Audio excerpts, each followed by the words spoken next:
Good afternoon, everyone. Let's begin with some scheduling updates. Tomorrow, President Trump will travel to the great states of Ohio and Kentucky, where he will tout his economic victories and detail the administration-wide efforts to continuing lowering prices to make everyday life more affordable for working Americans. The president will visit Thermo Fisher Scientific in Ohio and give remarks at Verst Logistics in Kentucky. On Thursday, President Trump and the First Lady will host a Women's History Month event in the East Room. And on Friday, the president will sign several executive orders, and we will provide more details on those later this week. As President Trump shared with the American people last night, the United States military is making tremendous strides towards achieving our military objectives for Operation Epic Fury. 10 days in, this campaign has been a resounding success thus far, and America's warriors are winning this important fight at an even faster pace than we anticipated. More than 5,000 enemy targets have been struck so far. Iran's ballistic missile attacks are down more than 90%, and their drone attacks are down by approximately 85% since the start of Operation Epic Fury. The United States is also annihilating the Iranian regime's navy, and we have destroyed more than 50 Iranian naval vessels, including a major drone carrier ship. None of the regime's vessels are operating in major regional waterways, and the Iranian Navy has been assessed as combat ineffective. The trend is clear. U.S. combat capabilities are increasing and growing more lethal and dominant by the day, while the Iranian terrorist regime's ability to respond has rapidly declined. Now, the U.S. military is moving to dismantle Iran's missile production infrastructure. Our incredible B-2 bombers recently dropped dozens of 2,000-pound penetrator bombs on deeply buried missile sites. Last night, President Trump reiterated his commitment toward keeping oil flowing through the Strait of Hormuz so the United States and all of our allies can receive their energy needs. President Trump will not allow rogue Iranian terrorists to stop the freedom of navigation and the free flow of energy. Let me be clear. It is a good thing to wipe out terrorists who indiscriminately target civilians and attempt to hold the global economy hostage, and President Trump should be commended for doing so.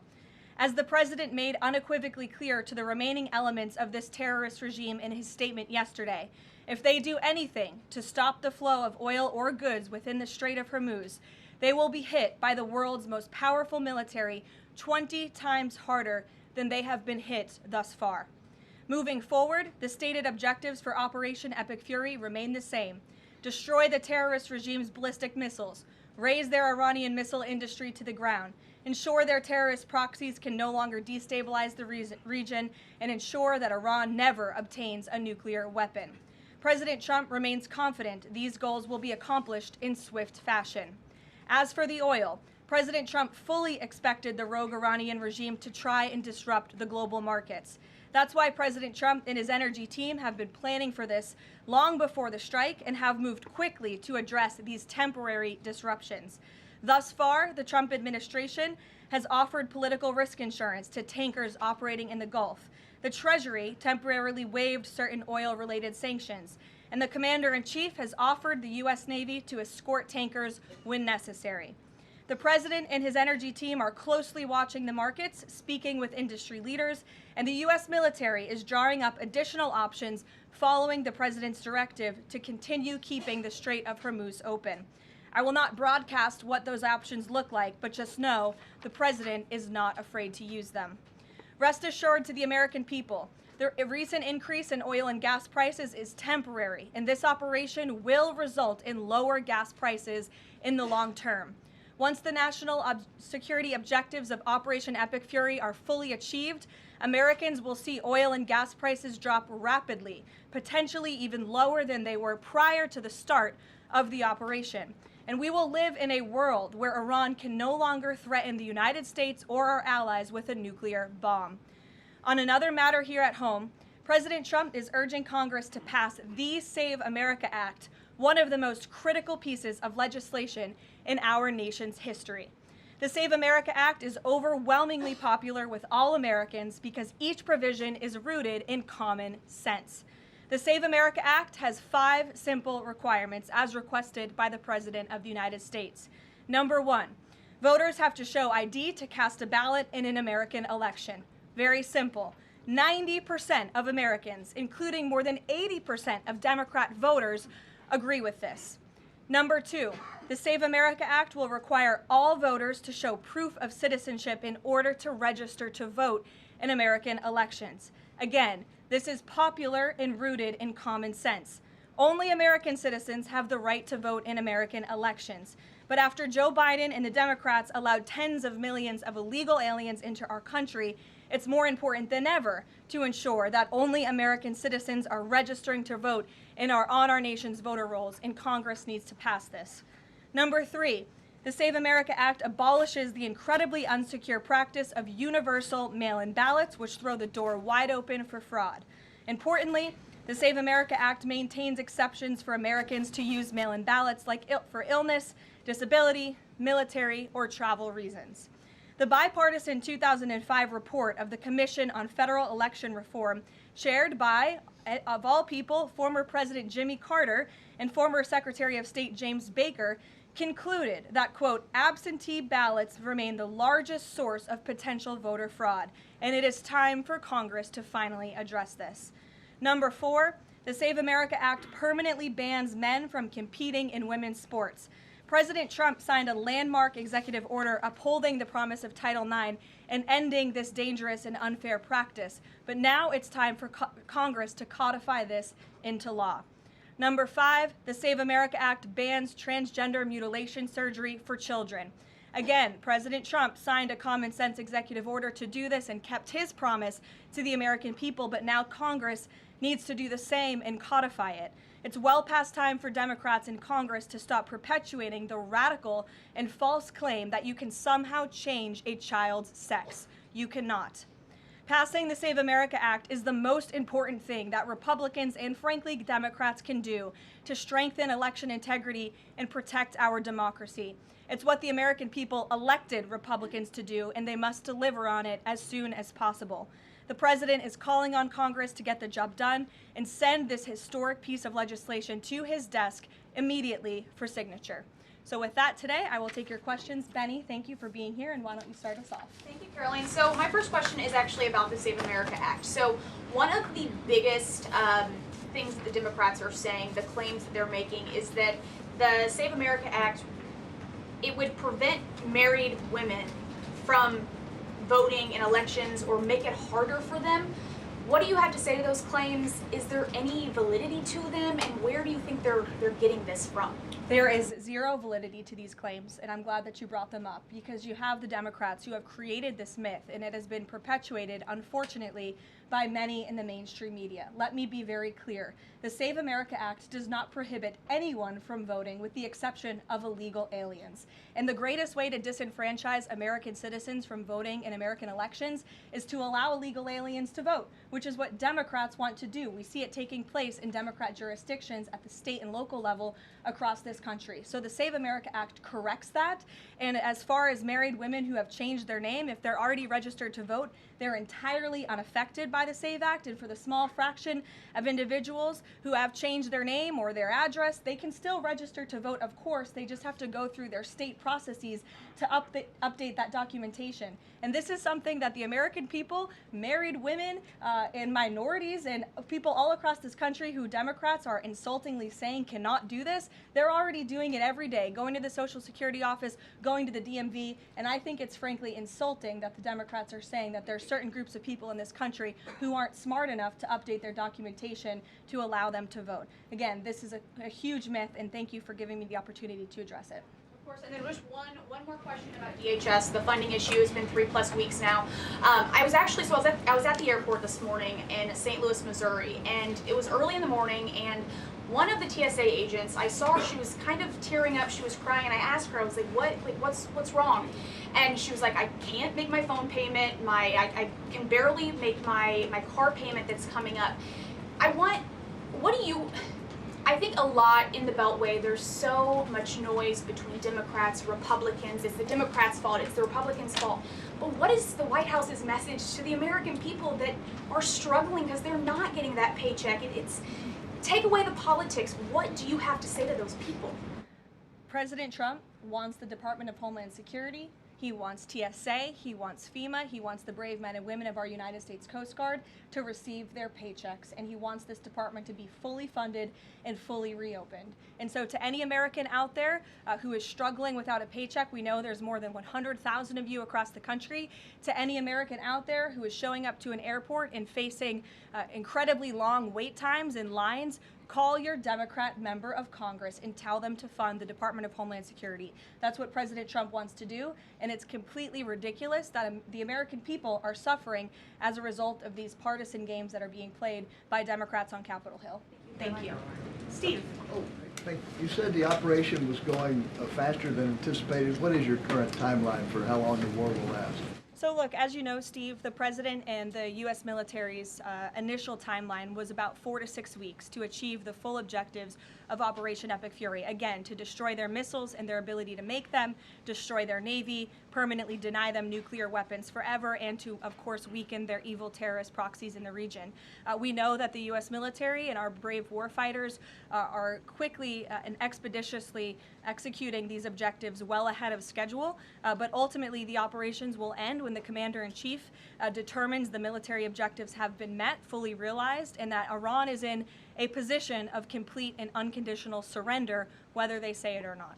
Does the president still want Iran's unconditional surrender? Well, when President Trump says that Iran is in a place of unconditional surrender, he's not claiming the Iranian regime is going to come out and say that themselves. What the president means is that Iran's threats will no longer be backed by a ballistic missile arsenal that protects them from building a nuclear bomb in their country. I could make an empty threat, but if I have no actions to back it up, then it's an empty threat. And so President Trump will determine when Iran is in a place of unconditional surrender, when they no longer pose a credible and direct threat to the United States of America and our allies. Adriana. Can you explain why the Energy Secretary posted and then appeared to have deleted a post on X saying that the U.S. Navy escorted an oil tanker through the Strait of Hormuz?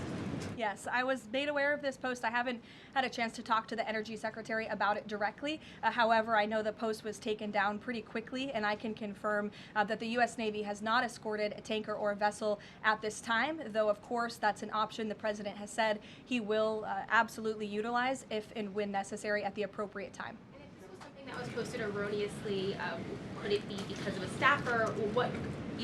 I guess, will there be any consequences for this? I know you still have to consult, but just generally speaking. Again, I would defer you to the Department of Energy to answer that question. And if I could just follow up really quickly. Sure. In terms of oil sanctions, the president said that there would be some sanctions that would be lifted. Would those be on Venezuela, Russia? Could you give some specifics there and then timing for that as well? Sure. I know it's something that the Treasury Department and the President's energy team continue to discuss, and they will ultimately consult with the President before decisions are made. I don't have any announcements on new sanctions or the lifting of new sanctions for you today. Alex. Thank you. Reuters has reported that about 150 U.S. service members have been injured so far. Can you confirm that number and elaborate on that? I can't confirm the exact number. I know it's within that ballpark, but I would defer you to the Pentagon for a specific number of wounded or injured thus far. And then secondly, if I can, I wanted to ask about, there was a briefing on the Capitol Hill today, and some senators came out and said they were more convinced than ever that there would be U.S. boots on the ground. Senator Blumenthal said that. In fact, your reaction to that and any update on President Trump's thinking about it? Look, I would say that Democrats on Capitol Hill are clearly being quite disingenuous. 3 years ago, not a single Democrat voted against the resolution condemning Iran as the world's leading state sponsor of terror. Yet now, with President Trump as commander-in-chief finally taking the action that so many Democrats have called on the commander-in-chief to do for many, many years to wipe out the threat of a rogue Iranian terrorist regime. Now, all of a sudden, Democrats are playing politics with this long-standing bipartisan policy of the United States, and 53 of them in the House recently voted against the resolution condemning Iran as the world's state sponsor of terror. So I wouldn't take Democrats at their word. As for boots on the ground, the president has talked about this repeatedly. Wisely, he does not rule options out as commander-in-chief. So again, I would hesitate to confirm anything that a Democrat on Capitol Hill says right now about the president's thinking. Garrett. Karoline, you outlined to Steve the military components of what would be involved in ending this war, but it seems like there's a political component too. The president said to Fox earlier today that he doesn't believe the new Ayatollah can live in peace. He made a variety of comments suggesting that he should be involved in picking the new Iranian leader. Is the ending of this war also contingent on Iran selecting a leader that the president finds acceptable? And if so, how is that not the definition of a regime change war? Look, as President Trump has blatantly and frankly stated, it's obviously within the best interest of the United States and the West to no longer have a radical terrorist in charge of Iran, especially as we see their reaction to Operation Epic Fury. They had their missiles turned towards our Gulf and Arab partners in the region. Again, this was a regime that chanted, or still chants, death to America. We look at the way that they are holding the entire world hostage with the restricting of the free flow of energy through the Strait of Hormuz.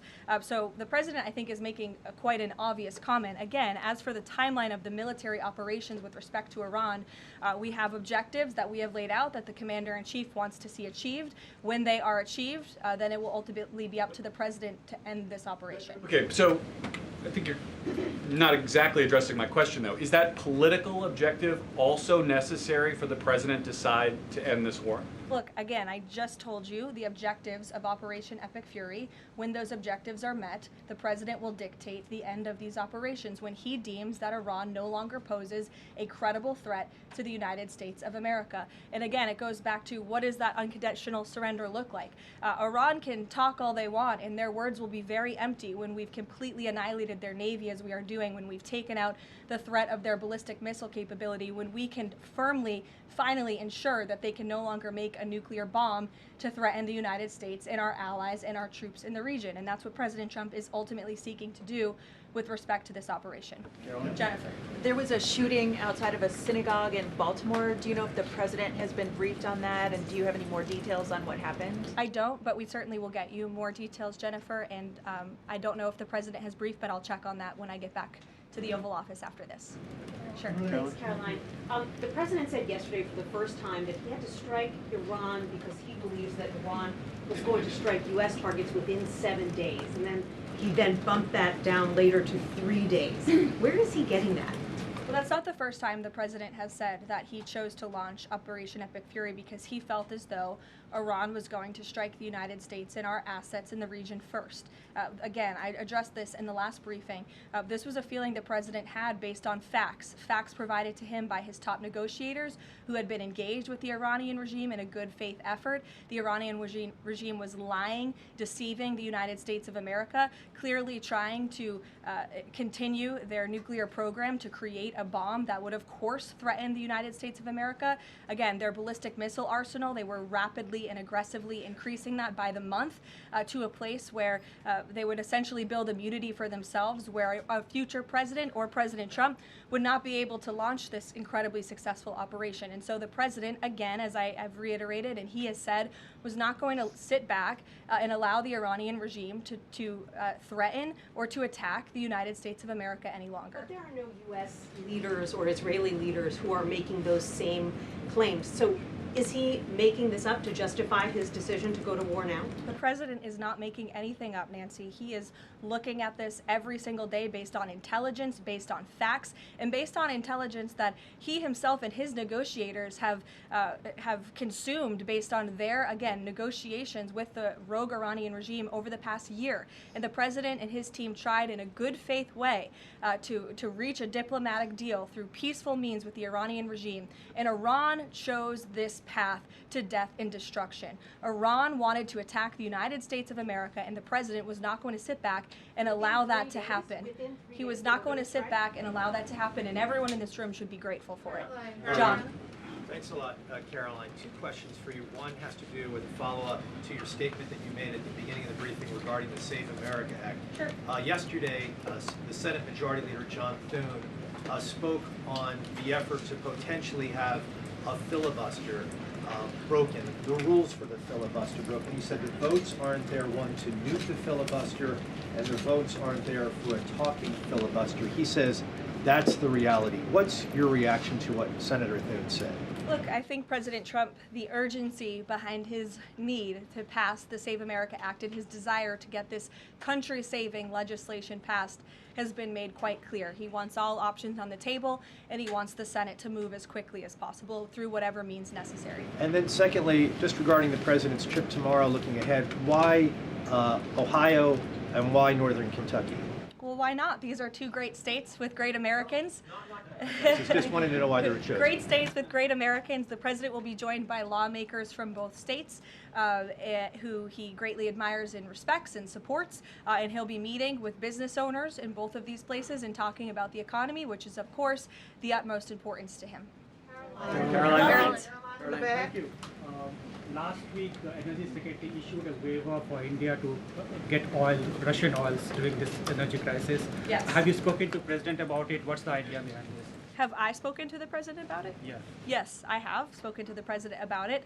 And the president and the Secretary of Treasury and the whole national security team came to this decision because our allies in India, as you know, Leavitt, have been good actors and have previously stopped buying sanctioned Russian oil. So as we work to appease this temporary gap of oil supply around the world because of the Iranians, we have temporarily permitted them to accept that Russian oil. And this Russian oil was already at sea. It was already out on the water. So this short-term measure, we don't believe it will provide significant financial benefit to the Russian government at this time. I have one more question about Pakistan. You know, Pakistan is a neighbor of Iran, and Pakistan is also an ally of U.S. President has been praising a lot about the field marshal. Is Pakistan providing any kind of support in this war against Iran? That I will have to check on with the Pentagon and get back to you. Sure. Thanks, Caroline. The president said yesterday that President Putin told him he wanted to be helpful in the Middle East. The Kremlin put out a statement where Putin said, quote, "I would like to reaffirm our unwavering support for Tehran and our solidarity with Iranian friends." How does the president think that Russia could be helpful, if not helping Iran? And did the president push Putin on Russia sharing intelligence with Iran in this war? The president and his special envoy Witkoff have both said that, of course, they've sent a message to Russia that if that was taking place, it's not something they would be happy with, and they hope that it is not taking place. As for further details about the discussions between these two leaders, I'll leave it to the president to divulge any more of that conversation, but he did confirm it yesterday and provided you with a little bit of the background and his view and his perspective, as he always does. Luke. Regarding the missile strike on the Iranian school, how long does the administration expect that investigation to take, and will the White House or the Department of Defense release a full report of its findings once the investigation is complete? The Department of War will do that. The investigation continues, and as the president said yesterday at his press conference, he will accept the conclusion of that investigation, whatever it may be. We'll go to the back row for some love. Sure, in the back with the glasses. Go ahead. Regarding the shield of the Sitting Americas. Caroline, is and there then you can go, but go first. Okay, thank you. Is there an update regarding You have rough real estate back there, so I'm is trying to give you some love. Is there an update regarding Cuba, and also is an economic deal imminent? Sure. I don't have any updates on Cuba for you today. Obviously, this is something the administration is actively dealing with. The president's made it quite clear, it's his belief, based on fact, that the Cuban regime is bound to fall. The country is obviously in a very weak place, economically speaking. The people are crying out for help, and the president believes and knows that the Cuban regime wants a deal. So as you know, Secretary of State Rubio has been engaged in those conversations as directed by the president. I don't have any updates for you today, though. Thank you, Caroline. Regarding the Shield of the Americas, the initiative by President Trump this weekend, big names, a lot of countries, but some notable absences. For instance, Colombia, which is a key ally with the United States in terms of counter-narcotics. And President Gustavo Petro was here at the White House, and he met with President Trump. Why wasn't Colombia invited to the Shield of the Americas? I don't think we're seeing the level of cooperation we quite want to see yet from the Colombian government to invite them to the Shield of America's event in Pact, but we certainly hope that this newfound organization will expand and we can continue to invite additional member countries. But there was quite a few countries there. I believe there were 17 countries represented, 12 heads of state with the president over the weekend. They signed a defense agreement with all of our militaries to emphasize the need to combat drug cartels through Latin America in the Western Hemisphere, and ultimately, of course, to curb the illegal trafficking of drugs to the United States, which is the president's utmost priority in all of this. So it was a great event on Saturday, and we look forward to the coalition expanding. Kelly in the back. Karoline, thank you. Good to see you. I want to get back to another question that was asked earlier. It talked about the political aspects, but there's also the ideological and the spiritual aspects of what Iran has said for 47 years. Death to America, death to Israel. And we've just finished talking about the fact that terror has been around the world. Iran has been the nexus of that in so many ways. Has the president stated clearly to the American people why this is such an imminent threat in order for Democrats on Capitol Hill and Republicans and the American people to understand how imminent the threat was? I think he has, Kelly. I mean, you've heard from the president on an almost daily basis over the course of the past 10 days. You've heard it from me at this podium. You've heard it from the Secretary of War, the Secretary of State, the Vice President of the United States. You know, the president's top cabinet and his officials have been repeatedly explaining to the American public the threat that Iran has posed to our country in this moment, but of course over the course of the past 47 years. And their words, again, chanting death to America, speak for themselves. Go ahead. You can follow up. Why the division within the American people? I realize that we have the people are talking about the War Powers Act, they're talking about all kinds of issues, but have people forgotten just how imminent that threat was? If they keep saying death to America and death to Israel, they mean it. Look, I don't think the American people have forgotten, but I think Democrats on Capitol Hill, they have not forgotten, but they are just so plagued with this resistance to President Trump on everything that they do that, again, they can't even rally behind the common sense, bipartisan, long-standing principle of the United States of America that Iran absolutely poses a threat to the United States, that Iran is the world's leading state sponsor of terrorism. And I think that's reflected again in their voting pattern. In 2023, every single member of the House of Representatives, with the exception of one, I believe the final vote was 412 to 1 in 2023 for a resolution condemning Iran as the world's state leading sponsor of terror. And now in this year, under this president in 2026, 53 Democrats voted against that exact same resolution with the exact same language. I don't think that's a change in the threat that Iran has posed to the United States. I think it's a change in the Democrat Party's thinking and their vicious hatred for President Trump. Danny? Sure. National threat level, following on Kelly, what's the national threat level right now because of this death to America, death to Israel issue? I believe the Department of Homeland Security and the FBI have repeatedly and continuously provided updates on the threat level to the homeland. I don't want to speak on it out of turn from up here, but of course, the federal government is continuing to coordinate and partner with local law enforcement agencies across the ground to thwart potential threats to the homeland. This is something the administration obviously takes very seriously. We are thwarting threats that, frankly, most Americans don't know about because they never make headlines, but that's the great work that the Department of Homeland Security is doing, and it emphasizes and underscores the point of why Democrats need to fund and reopen fully the Department of Homeland Security right now. Danny. School. Why did President Trump say yesterday that Iran may have Tomahawk missiles when there are only 3 other U.S. allies plus the U.S. that have those missiles and therefore could... Look, again, as the president said yesterday, he will accept the conclusion of this investigation by the Department of War. I know there's been a lot of speculation in the media about who may be responsible for this. We're not going to get ahead of the Department of War and the conclusion of that investigation. The president has a right to share his opinions with the American public, but he has said he'll accept the conclusion of that investigation. And frankly, we're not going to be harassed by the New York Times, who's been putting out a lot of articles on this, making claims that have just not been verified by the Department of War, to quickly wrap up this investigation because the New York Times is calling on us to do so. Thank you. Hi, thank you so much. Karoline, with the DHS currently under a partial Democrat shutdown, does the administration have any specific concerns about potential impact on Homeland Security or intelligence monitoring of sleeper cells inside the United States? And do you have any comment on the bombing, the two individuals that bombed New York City or tried to? Yeah, it was absolutely despicable to see that attack in New York City. I know the FBI is investigating, and the Department of Justice and SDNY have announced they are charging those two individuals and alleged terrorists, and I know they won't rest until justice is sought in this case. Daniel. Daniel, Thank you, Karoline. Appreciate it. Millions of Americans are filing taxes for the first time since the president signed the One Big Beautiful Bill Act into law. New reports say that new IRS data says that the average federal tax refund is around $3,800, a little bit up from the last period of last year.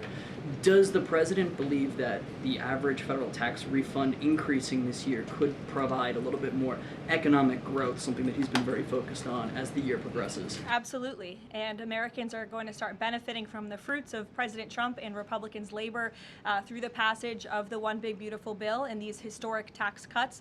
We are midway through tax season, so just to provide an update from the Treasury Department that just went out moments ago, nearly 63.5 million tax returns have been processed thus far, 45% of the anticipated total number of tax returns by April 15th, so don't forget to file your taxes, people. And the average refund this year is more than $3,700. And we know that more than 27.5 million individuals who have filed their tax returns thus far have claimed at least one of President Trump's new tax cuts. Over 3.5 million returns have claimed no tax on tips. Over 15.5 million returns have claimed no tax on overtime. Over 9.2 million returns have claimed the enhanced deduction for seniors. And over 690,000 returns have claimed no tax on car loan interest. And another amazing statistic, nearly 3.5 million Trump accounts have been opened for children in our country thus far. So we look forward to, I know the Treasury Department continues to look forward to seeing these checks go out the door and into the pockets of hardworking Americans, and the president will be meeting with them himself tomorrow on the road in both Ohio and Kentucky, and we look forward to seeing you all there. Thank you, guys. Thank you, Karoline.